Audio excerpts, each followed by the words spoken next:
靜心說書之聖經故事小天地。大家好，我係小桂子，歡迎嚟到聖經故事小天地。呢度係屬於你哋嘅故事時間，每一集我都會用幾分鐘輕輕鬆鬆同大家分享一個故事嘅，希望大家都會喜歡呢一個聖經故事啊！你哋好啊，又到講故事嘅時間啦。未講故事之前，問下大家先，今個月係幾多月啊？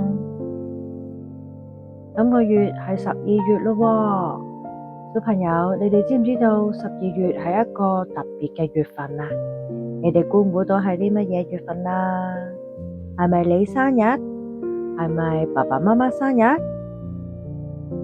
你哋知唔知呢？答案就係耶穌出世啊！小桂子今次講嘅故事呢，就係講一個小 BB 出世喎，而呢個小 BB 呢，就係耶穌啦。好啦，咁你哋坐定定，小桂子開始講啦。有一日傍晚，一個男人佢就叫做約瑟，而佢嘅太太瑪利亞呢，就坐咗喺驢仔上面，佢哋遠望一個城，嗰個城就叫做伯利恆啦。約瑟就話啦：感謝上主，我哋終於到啦。瑪利亞就話啦：我肯定呢個孩子就嚟出世啦。當佢哋入到城嘅時候，已經開始入夜啦。約瑟周圍咁樣拍門，去啲店嗰度問有冇地方可以借宿喎。好多地方都閂晒門，又話冇房啊，冇位你哋借俾你哋住啊。之後約瑟又去到另外一間旅館嗰度，又再拍門啦。佢就問個店主：唔好意思啊，我可唔可以喺你哋嗰度留宿啊？你哋有冇房啊？跟住店主就話啦：哎呀，唔好意思啊，我哋啲房滿晒啦。不過咁，我哋後邊有一個馬廄，佢哋嗰邊就可以有一個位可以俾你哋借宿嘅。好啦，小朋友，你哋知唔知道咩叫馬廄呢？馬廄呢，其實係俾啲馬住嘅地方嚟嘅。咁約瑟同瑪利亞就過咗去馬廄嗰邊住咯。佢哋去到馬廄，見到呢度嘅地方溫暖又舒服。約瑟跟住就即刻幫瑪利亞整理好床鋪啦。當安頓好瑪利亞之後，冇幾耐，孩子就出世啦。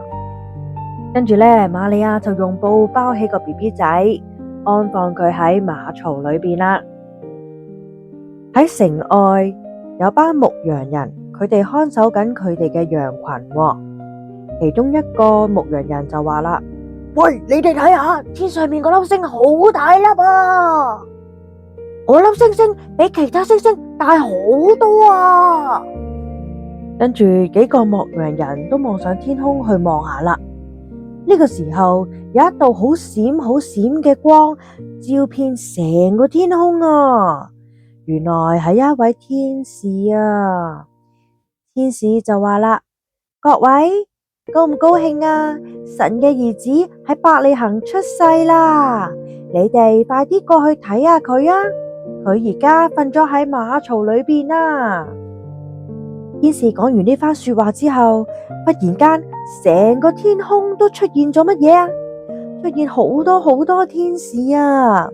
成個天空都好光好閃亮，佢哋全部喺度唱緊歌讚美神啊！天使離開咗之後，個個牧羊人都目定口呆啊，因為佢哋唔相信眼前所見嘅嘢，個個都問：神嘅兒子係咪真噶？喂，我哋一齊去睇下咯！之後佢哋就即刻起程去伯利恆啦。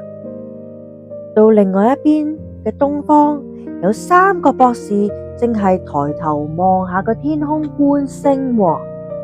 其中有一位博士就話啦：大家睇下，天上面有一粒好明亮嘅星星啊！佢好似同緊我哋講，有一位君王出咗世啊！而另外一位就話啦，我哋一定要揾到佢，呢粒星星係會為我哋帶路噶。之後呢3位博士都起程去耶路撒冷皇宮啦。佢哋話，我哋正係揾緊嗰位新生嘅王，佢就係猶太人嘅王啊！我哋係跟住嗰粒星星嚟嘅，我哋係要敬拜佢。另外一邊廂，希律王知道呢件事之後，好嬲啊！希律王覺得佢先係唯一嘅王。之後希律王就叫咗幾個祭司同教師嚟啦。希律王好嚴厲咁樣問佢哋，呢一個王會喺邊度出世？嗰幾個祭司同教師都好驚啦，就即刻查考資料啦。佢哋就答啦，陛下，聖經上係話佢係出世喺伯利恆噶。希律王聽咗之後諗咗一陣，跟住佢就露出好蠱惑、好奸狡嘅樣子，對住博士就笑啦。個 BB 原來出世喺伯利恆啊！好，就咁話啦，你哋就過去伯利恆，揾到佢之後，先話俾我聽佢真實嘅地點喺邊度，等我去敬拜佢啦。小朋友啊，問下你哋先，你哋估下希律王係咪真係想過去敬拜呢一個新生嘅君王呢？答案係唔係噶？其實希律王想知道咗個地點之後，係想靜靜雞走過去殺咗佢啊。另外一邊廂就話啦，博士佢哋就繼續行到去伯利恆啦。佢哋隨身帶來一啲特別嘅禮物送俾耶穌啊。小朋友，你哋估唔估到係啲乜嘢呢？會唔會係朱古力、薯片、百力滋，定係黃金、乳香、沒藥呢？小朋友，你估到係邊一樣呢？好啦，繼續講返個故事啦。神之後派咗個天使喺夢裏邊警戒班博士，同佢哋講：你哋去拜見耶穌之後，唔好返去希律王嗰邊啊。因此，博士佢哋見完耶穌之後呢，佢哋就行另外一邊嘅路返去東方啦。約瑟同瑪利亞知道呢一件事之後，就帶埋耶穌逃去埃及啦，遠遠咁離開呢一個邪惡嘅希律王。等到安全嘅時候，佢諗住先至返去。佢哋就去咗加利利嗰邊嘅拿撒勒安居啦。好啦，故事呢就講完啦。而家呢就係問問題時間。咁小櫃子就有2條問題問你哋㗎喎。咁睇下小朋友你哋答唔答到先。嗱，第一題呢就係，如果你喺嗰一日喺馬槽旁邊其中一個嘅小朋友，你會想送啲咩禮物俾小嬰孩耶穌呢？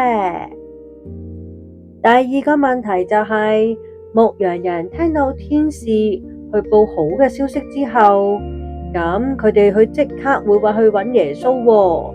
咁你哋覺得點解要咁快去呀？好啦，咁而家呢，我就話返俾你聽，如果係小櫃子嘅話呢，小櫃子就會送啲乜嘢俾耶穌啦。小櫃子就會可能送一個我心愛嘅畫，或者一首詩歌，同埋祈禱，會送俾小嬰孩耶穌㗎喎。咁小朋友，你哋嘅答案係乜嘢啊？咁第二個問題呢，個答案就係，因為佢哋相信呢個上帝嘅好消息嚟㗎噃，佢哋好想第一時間去見救主耶穌啊！小朋友，你哋答唔答得中啊？好啦，今次故事時間到咯喎，咁我哋下一次再見啦，拜拜。